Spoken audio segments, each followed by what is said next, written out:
Ça veut dire? Hey, bonjour les élèves, bienvenue dans la 5e capsule du chapitre sur Pythagore. Donc, c'est notre dernière capsule déjà. Puis aujourd'hui, je t'amène faire un cours de dessin. C'est pas le fun, il y a des artistes qui vont être contents. Puis là, si toi, t'es pas trop artiste, c'est pas bien grave parce qu'on dessine des choses mathématiques, donc tu vas être capable de t'en sortir quand même. Donc, avant même de commencer, on a un peu de vocabulaire ici, des choses que tu connais déjà, fort probablement, mais peut-être qui sont loin pour toi. Donc, ce sont tous des objets mathématiques qu'on va utiliser. Donc, il faudrait connaître ce que ça veut dire. Donc, ici, c'est juste d'associer. C'est pas si pire. Donc, polygone régulier, tu as passé quand même tout un chapitre sur le polygone régulier en secondaire 2. Donc, tu as calculé son aire, son périmètre, tu as utilisé l'apothème à l'intérieur de tout ça. Donc, polygone régulier, c'est un polygone dont les côtés et les angles sont isométriques. Donc, on a ça ici. Donc, isométrique, ça veut dire de même mesure. Ensuite, on a la hauteur que tu as vu dans les formules de rectangle, du trapèze, du parallélogramme. Là, nous, on va le retrouver aussi dans la pyramide en 3 dimensions, dans le prisme aussi. Donc, une hauteur, c'est toujours quelque chose qui est perpendiculaire. Donc, on va chercher l'angle droit et c'est toujours perpendiculaire à la base. Donc, quand toi, tu te mesures, quand tu prends ta hauteur, rappelle-toi que tu fais attention d'être bien parallèle au mur pour être perpendiculaire au sol. Donc, ça, c'est la hauteur. L'apothème, lui, on va l'utiliser aussi encore pas mal. Tu l'as utilisé, toi, déjà pour le polygone régulier. Donc, c'est toujours un segment qui est abaissé dans le centre du polygone régulier, comme ça ici, et qui s'en va au milieu d'un de ses côtés. Donc là, on va le voir aussi en 3 dimensions. Donc, ça va partir du sommet de la pyramide, et ça va aussi aller de façon perpendiculaire au milieu d'un côté. Ensuite, on a la médiatrice. Donc, la médiatrice, c'est quelque chose que tu as tracé beaucoup en secondaire 1, mais qu'on n'a pas tant réutilisé. Donc, la médiatrice, c'est une droite qui coupe un segment à angle droit en son centre. Donc, on va en dessiner tantôt. Et finalement, il reste un triangle rectangle isocèle. Évidemment, un triangle du connaisseur, un polygone à 3 côtés, dont les cathètes ont la même mesure ici. Donc, cathète, c'est un mot qu'on a appris dans ce chapitre-là pour les triangles rectangles. Donc, je t'amène maintenant dans un quadrillé qui est un peu spécial, là, parce que les diagonales ont été tracées. Dans le fond, ça va nous aider, nous, à tracer des profondeurs dans les objets en 3 dimensions. Donc, c'est pour ça que j'ai mis ce genre de plan cartésien-là. Donc, ça veut dire que c'est un peu plus facile pour toi à tracer dans ce temps-là.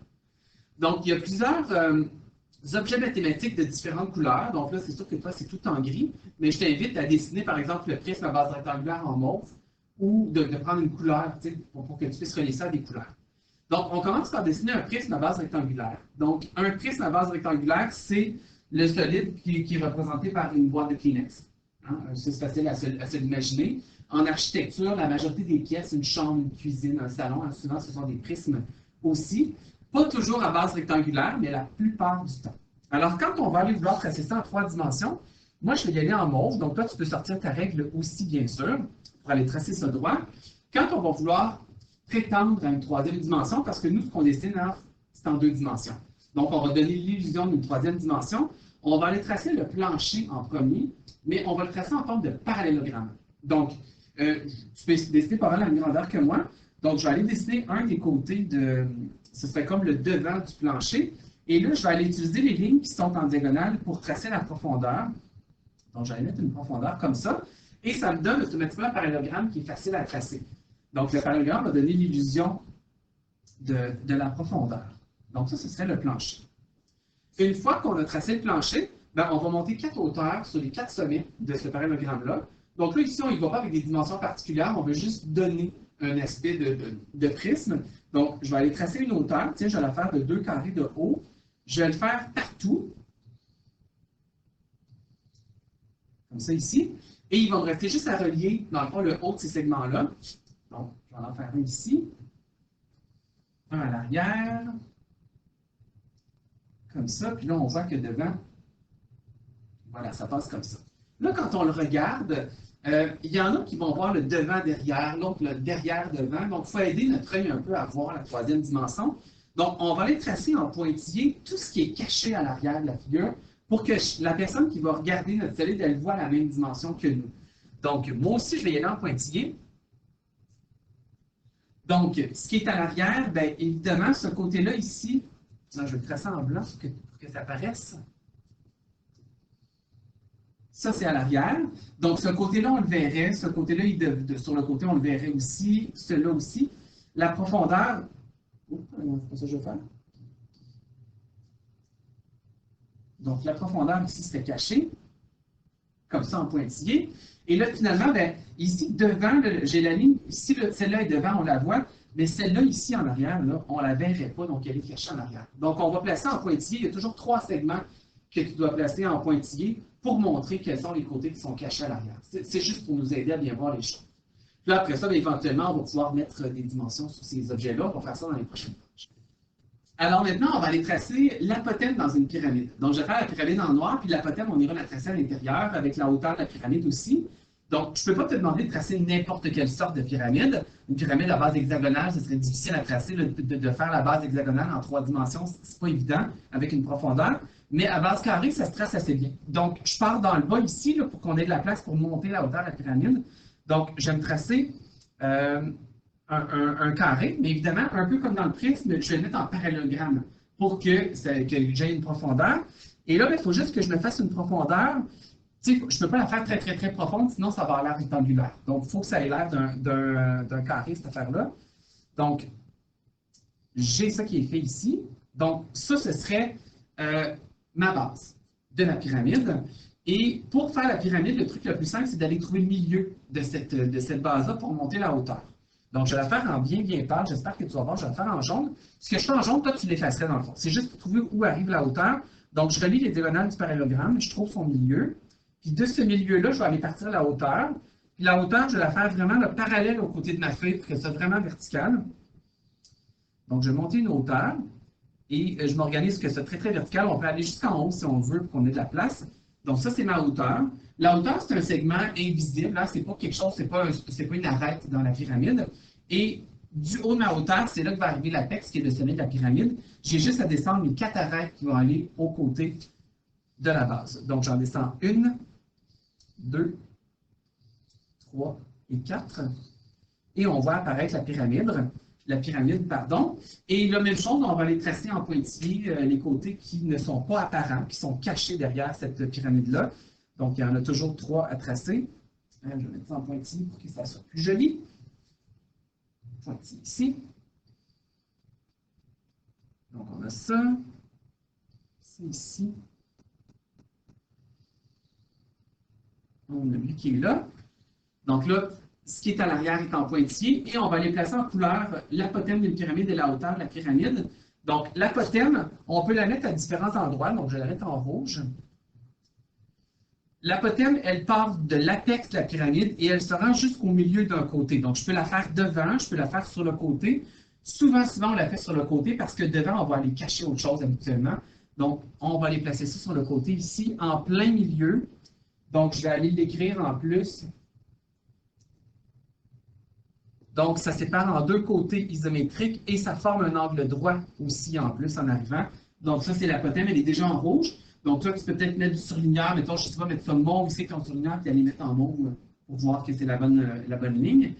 Et la hauteur de la pyramide, je l'avais déjà tracée dans le dessin, donc je peux la mettre en couleur aussi. Donc, je vais aller la mettre en vert. Je pense que c'est quasiment ce vert-là, donc ça va être lui. Donc, je pars de l'apex, je me rends jusqu'au milieu, puis là, je vais la placer comme ça après, parce qu'elle ne veut pas me suivre. Donc, voilà, donc ça, c'est la hauteur. Donc, elle part du milieu du plancher jusqu'à l'apex en haut.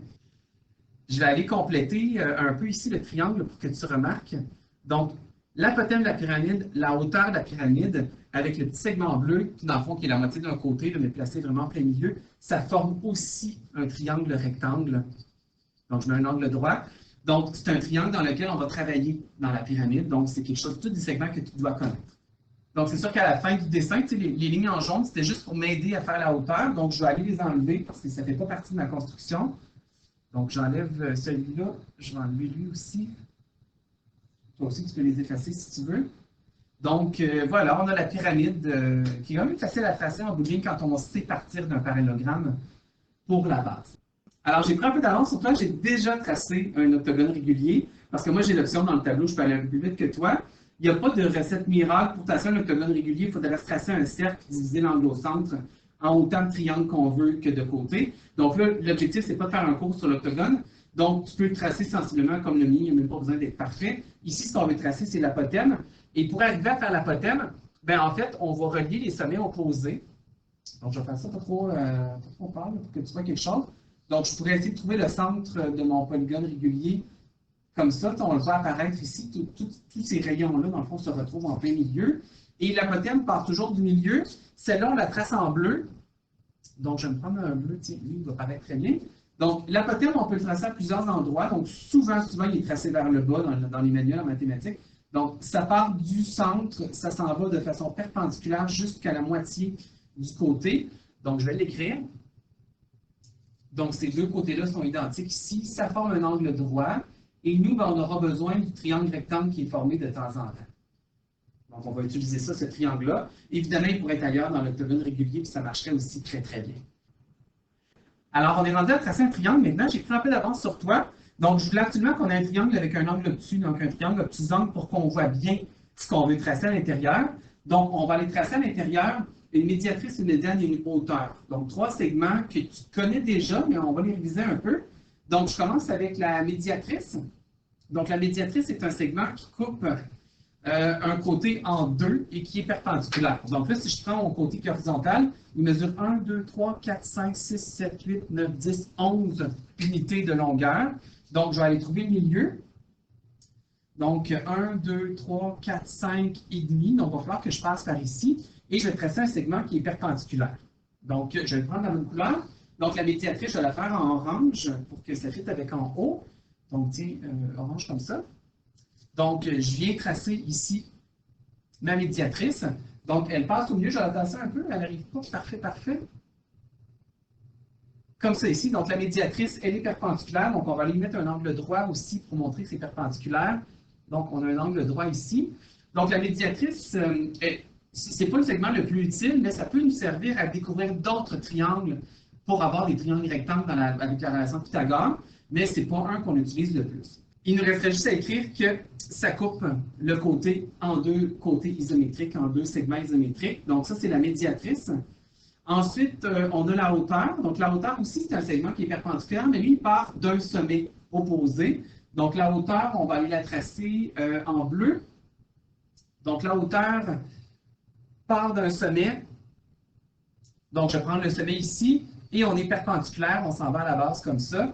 Et bien, il y a un angle droit aussi. Donc, je vais aller tracer l'angle droit. Donc, ça, c'est la hauteur. La hauteur, on la voit plus souvent.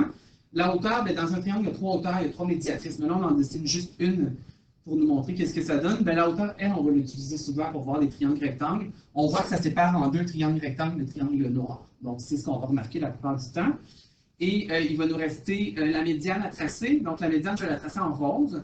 Donc, la médiane, on dirait que c'est un mélange des deux. Donc, elle part d'un sommet qui sera à la moitié d'un côté. Donc, je vais la tracer en rose. Donc, je pars d'un sommet, je m'en vais à la moitié qu'on a déjà calculé tantôt, comme ça. Donc, on pourrait s'écrire que ça sépare aussi en deux côtés. Donc, pour qu'on le voit bien. Donc, c'est les lignes là, à savoir dans un triangle qu'on va utiliser, surtout la hauteur. C'est évidemment celui qu'on utilise le plus. Donc, maintenant, je t'amène à la page suivante. On va aller dans des objets en trois dimensions. On va les pratiquer avec la relation de Pythagore aussi. Donc, on voit la pyramide, elle est déjà faite. Tu sais, je te disais, je peux te demander de tracer une pyramide à base carrée, mais là, une pyramide à base hexagonale comme celle-là, c'est clair, c'est moi qui vais déjà l'avoir dessinée pour toi pour que tu vois quelque chose. Donc, sors tes couleurs. Moi, c'est déjà en couleur, mais là, dans tes notes de cours, c'est en gris. Donc, colore en rouge la hauteur. Donc, moi, c'est déjà fait. La hauteur part de l'apex en haut et se rend jusqu'à la base. Et c'est perpendiculaire. Donc, on va y mettre un angle droit ici en rouge. En bleu, l'apothème de la base de la pyramide. Donc, là, ici, on a deux apothèmes. Donc, il y a l'apothème de la base parce que c'est un polygone régulier. Donc, ça part du milieu du polygone. Ça se rend jusqu'au côté opposé dans le polygone. Ça sépare en deux parties égales ce petit côté-là. Et en vert, tu vas tracer l'apothème de la pyramide. Quand on parle de l'apothème de la pyramide, c'est l'apothème de l'aire latérale de la pyramide. Donc, ça s'en va sur les triangles qui font les murs de la pyramide. Donc, ça part du milieu ici, ça en va jusqu'à l'apex. Et si tu remarques bien, ces triangles-là forment un triangle rectangle à cause que la hauteur est une des deux cathètes. Donc, détermine ensuite la mesure de la hauteur de la pyramide. Donc, on veut la hauteur de ce qui est en rouge. Donc, c'est la mesure qu'on veut. Donc, je pars avec la formule de Pythagore. Donc, C2 qui est égal à 2 plus D2. On se pose toujours la question ici, est-ce qu'on cherche une cathète ou on cherche l'hypoténuse? Donc là, ici, l'hypoténuse, c'est toujours le plus grand des trois côtés. Il est toujours en face de l'angle droit. Donc, l'hypoténuse, on la connaît déjà, elle mesure 6. Donc, 6, c'est pour le C dans la relation de Pythagore. On a une des deux cathètes qui est à 2,3. Et on va chercher l'autre cathète qui va s'appeler B dans ce cas-ci. Donc, on calcule un peu. Donc, 36 qui est égal à 2,3 à la 2, c'est 5,29. L'objectif, c'est d'isoler le B. Hein. Tu commences à être habitué. Donc, je fais moins 5,29 des deux côtés. Donc, ça donne 30,71. Et la dernière étape, c'est toujours de faire la racine carrée.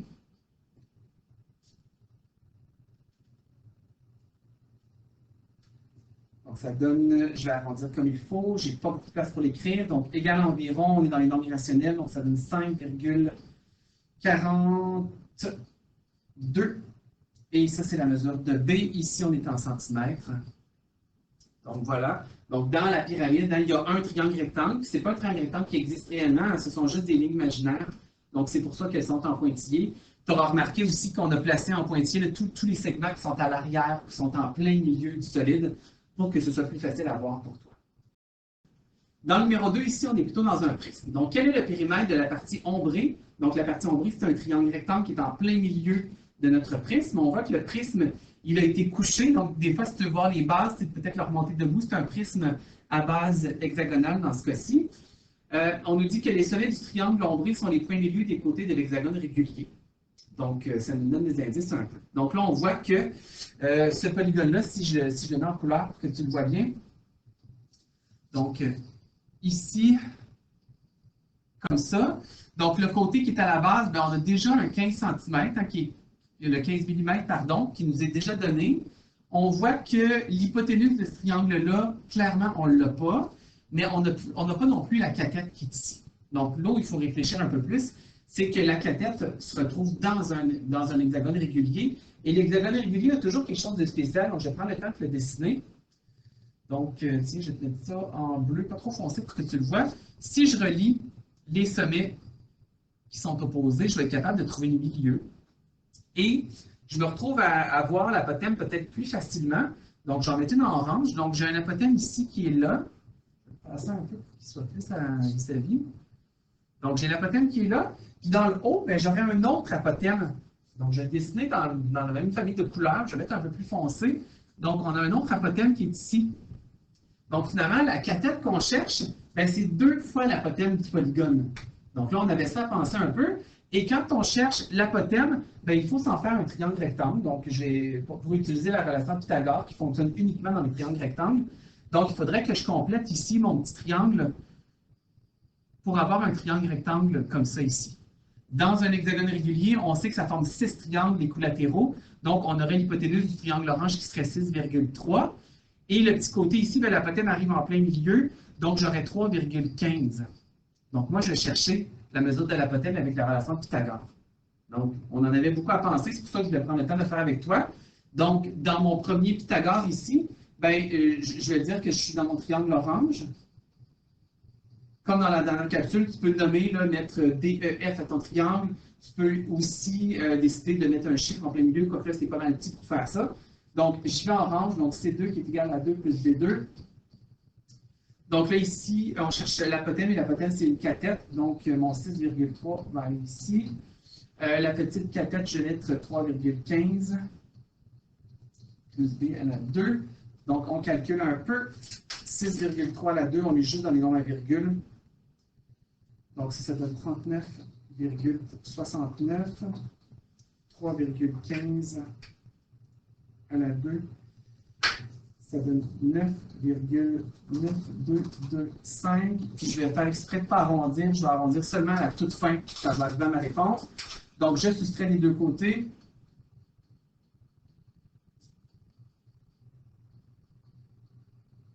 Je vais me faire un peu d'espace parce que je vais dépasser. Mais toi, je suis certain que tu as de la place qui est plus petit que moi habituellement.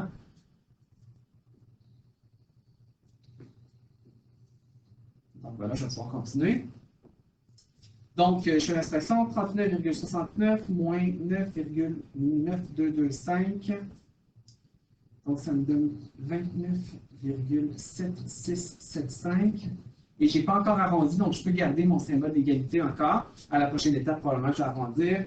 Je termine avec la racine carrée des deux côtés. Donc, j'ai trouvé la cathète, donc la racine carrée.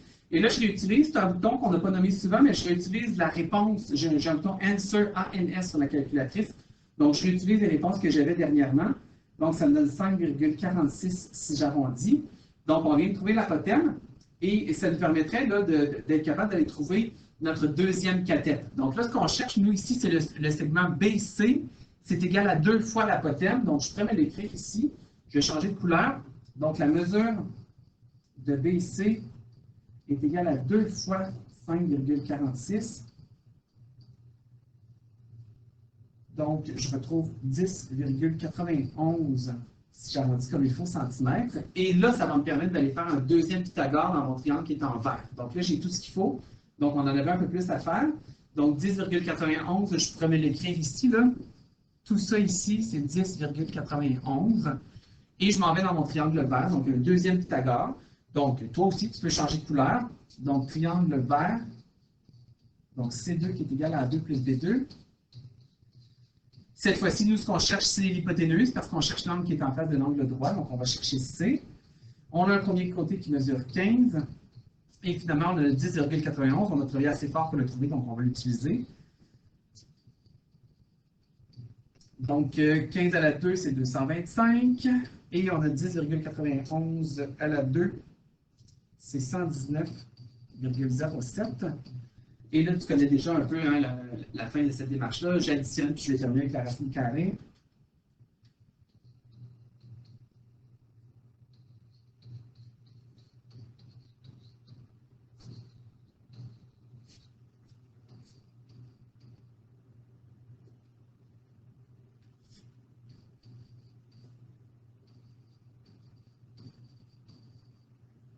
Alors voilà, pour terminer ce problème-là, donc on arrive à 18,55 mm. Quand tu termines ton problème, ben, ta réponse, tu peux déjà la valider un peu. Donc là, on voit qu'on a une cathète qui est de 15, l'autre qui est de presque 11. On sait que l'hypoténuse, c'est nécessairement le côté le plus grand des trois. Donc, c'est normal que j'arrive à plus que 15. Donc, si toi, jamais tu arrives à 12, puis tu vois que tu arrives plus petit qu'une des cathètes, tu sauras que ta réponse, elle n'est pas bonne. Donc, c'est une des choses que tu peux valider. Donc là, moi, j'ai écrit pas mal, hein, plus gros. J'espère que toi, tu as réussi à mettre ça un peu plus petit pour y arriver. Trouver toutes les mesures qu'on avait besoin. Donc, dans le triangle vert, on vient de trouver l'hypoténuse. On avait trouvé la cathète verticale aussi qui était à 10,91. Ici, la question, c'est quel est le périmètre de la partie ombrée. Donc, on doit faire son contour. Donc, périmètre, ben, on a quand même une lettre qui est réservée à ça, le périmètre. Donc, le périmètre, on additionne la mesure des trois côtés. Donc, on a le 10,91 qu'on avait trouvé. L'hypoténuse qu'on a trouvé, 18,55. Et finalement, le côté, le seul qu'on connaissait déjà, qui était le 15. Et ça nous donne le périmètre. Donc, je calcule ça. Tu peux le faire en même temps que moi. Donc, ça donne 44,46 mm. Tu remarqueras, j'ai changé. Moi, j'avais marqué centimètres. Tantôt, je l'ai corrigé pendant que j'ai changé un peu le tableau. Donc, un problème un peu plus long. Quand toi, tu le fais, bien évidemment, tu peux y aller en couleur comme moi, ou tu peux nommer tes triangles, ou tu peux les numéroter aussi, c'est quelque chose qui fonctionne bien. Puisque ma démarche est un peu longue, qu'il y a plusieurs étapes, je vais aider le correcteur, le prof qui va me corriger, donc je vais dire dans quel ordre moi j'ai pensé faire les choses. Donc, j'ai commencé par le triangle orange. Ça m'a amené, être capable de trouver la mesure de BC, c'était ma deuxième étape. Après ça, j'ai été faire le deuxième Pythagore, ma troisième étape. Ma quatrième étape, c'est le périmètre que j'ai été faire. Puis il me resterait ma réponse à donner. Donc, le périmètre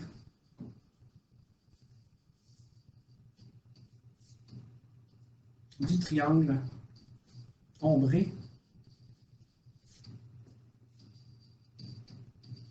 est de 44,46 mm. Alors, on est rendu au numéro 3, on est dans un prisme, et on nous demande quelle est la mesure du segment AG. Et là, si tu regardes bien comme il faut, le segment AG, il part d'en arrière d'abord en haut, et il s'en va en avant en bas. Donc, on va devoir travailler un peu plus fort pour trouver la dimension de ce prisme-là. Et j'en ai fait un, moi, dans ce genre-là. Tu sais, j'espère que tu vas bien, je vais rapprocher un peu, que tu vas bien. Alors, dans ce prisme-là, on voit que le plus long des segments, il est en rouge. Donc, il part d'en arrière en haut, il s'en va en avant en bas aussi. Et il va falloir se trouver deux triangles pour être capable d'y arriver. Donc, le premier, dans le fond, j'en ai fait un en jaune comme ça ici, mais qui arrive encore en plein milieu du plancher. Puis dans le plancher, j'en ai fait un autre en vert. Donc, je vais faire un peu la même chose dans le dessin pour toi. pour que tu vois bien. Donc, je vais commencer par faire mon premier triangle qui est en jaune. Évidemment, il y a plus qu'une façon de placer ces triangles pour bien voir. J'en fais un. Je vais le faire jaune foncé pour que tu vois, parce que jaune pâle, on ne voit pas grand-chose. Donc, ce que je ferai ici, c'est que j'utiliserai un des segments ici de 3 cm de la boîte, qui est comme une arête du côté. Puis, je viendrai fermer mon triangle ici. Donc, ça me fait un premier triangle. Donc, je ne connais pas l'hypoténuse, c'est ce que je cherche. Je vais connaître une des deux cathètes, mais malheureusement, celle dans le bas non plus, je ne la connais pas, la deuxième cathète. Mais on peut quand même se mettre, il est où l'angle droit? Donc, l'angle droit, on aurait ça là, ici. Donc, on est vraiment dans un triangle vertical. Donc, vu qu'on a deux côtés qu'on ne connaît pas, on va aller dans le plancher de la boîte se faire un autre triangle. Je vais le faire en vert, celui-là, pour que tu vois bien. Donc, je vais réutiliser ce côté-là ici, donc dans le fond que j'utilise dans les deux triangles. Donc là, c'est sûr qu'ils sont un par-dessus l'autre, je veux qu'on les voit un peu. Et je vais utiliser les deux arêtes de la boîte qu'elle, on connaît. Et puisqu'on utilise la moitié du plancher, bien, on a aussi un angle droit qui serait ici. Donc, on a un angle droit. Donc, il va falloir commencer par le triangle qui est en vert.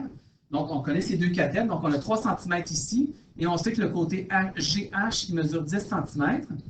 Donc, on va être capable d'aller trouver ici l'hypoténuse. Et l'hypoténuse va nous resservir dans le triangle qui est en orange. Donc, je commence ça. Donc, dans le triangle vert, c'est la première chose que je vais faire. Donc, relation de Pythagore, C2 qui est égal à 2 plus B2. Donc, ici, on cherche l'hypoténuse. Donc, je cherche le C. On a 3 à la 2 plus 10 à la 2. Donc, on est dans les petits nombres faciles. Donc, 9 plus 100. Ça donne 109. Et là, bien, on n'a pas le choix d'aller faire notre racine carrée. Donc, de 109, on tombe sur un nombre irrationnel. Donc, je vais écrire 10,44. Et là, moi, ce que je peux suggérer, c'est ici, il faut faire la racine carrée. Bien, la racine carrée de 109, c'est plus précis que 10,44. Et puisqu'on a besoin de réutiliser cette réponse-là, bien, la racine carrée de 109, là, elle va plus m'intéresser. Tu vas voir pourquoi c'est ce que je vais réutiliser. Si toi, ça t'achète, tu peux très bien les trouver le nombre à virgule et l'utiliser aussi, ça va marcher quand même. Dans le triangle qui est en orange, je vais mettre orange un peu plus foncé là, pour que tu vois bien l'écriture. Donc, triangle orange. Donc, relation de Pythagore aussi. Donc là, dans mon triangle orange, j'ai une cathète qui est à 3. L'autre cathète, c'est celle que j'ai trouvée qui était une hypoténuse tantôt. Mais on cherche l'hypoténuse dans le triangle orange. Donc, C à la 2 qui est égale à. Donc, je vais mettre mon 3 à la 2. Et pour le B, ici, là, je vais aller utiliser ma racine carrée de 109. À la 2. Est-ce que tu remarques pourquoi je fais ça? Je m'évite de mettre un nombre à virgule. Un nombre à virgule aurait fallu que je le repitonne en plus à la 2. Ça aurait été difficile à trouver. Donc, quand je calcule ici, 3 à la 2, ça donne 9. Et l'autre ici, la racine carrée, ça s'annule avec un exposant 2. Donc, je peux tout de suite écrire 109. Donc, ça m'évite un petit calcul. Donc, C à la 2, ici, ça donne 118. Et là, bien, vu que ça va être ma réponse finale, je vais aller faire la racine carrée des deux côtés. Et là, je vais pouvoir donner ça dans ma virgule si je veux. Donc, ça va donner 10,86 si j'arrondis comme il faut, et on est en centimètres, comme ça. Donc, la question ici, c'est quelle est la mesure du segment AG? Donc, ça m'a pris 2 Pythagore pour y arriver, mais ma réponse finale, je vais aller écrire ma phrase. Donc, réponse, la mesure du segment AG est égale à 10,86 cm. Alors, voilà pour ça. C'est ce qui complète pour le prisme. Donc, dans le fond, il faut que tu comprennes qu'il y a 2 Pythagore à faire là-dedans, donc il y a 2 triangles. Et toi, dans ton dessin, tu dois aller dessiner les 2 triangles. Je t'invite à prendre 2 couleurs. Je t'invite aussi à nommer les triangles que tu utilises. Donc, si toi, ce n'est pas triangle vert, mais c'est triangle 1, ben, c'est correct aussi. Tu mets un 1 ici, puis en orange, tu mettrais un 2 qui est là. Ce genre de problème-là, c'en est un qui va revenir à de multiples reprises.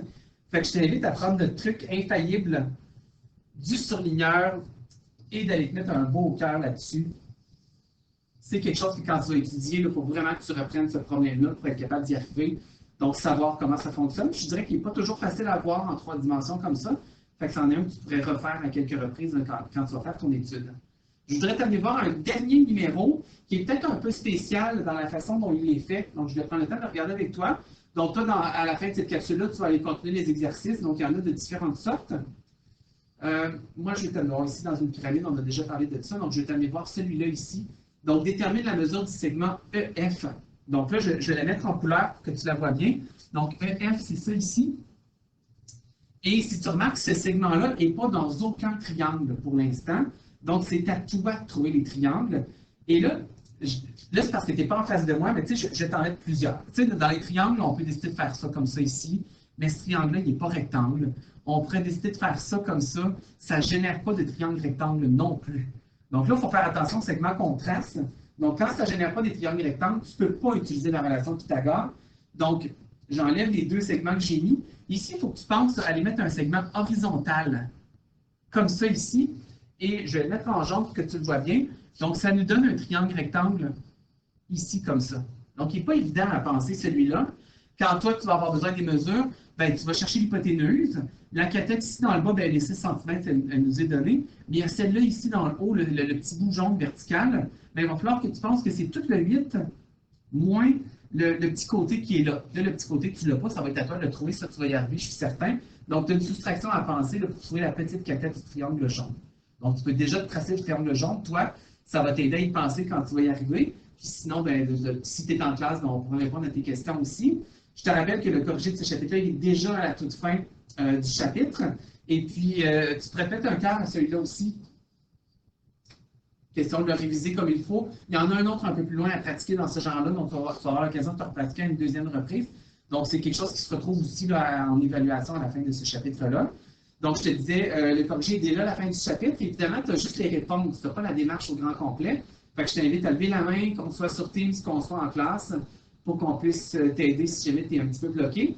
Et c'est ce qui met fin à notre dernière capsule du chapitre sur la relation Pythagore. Bonne journée!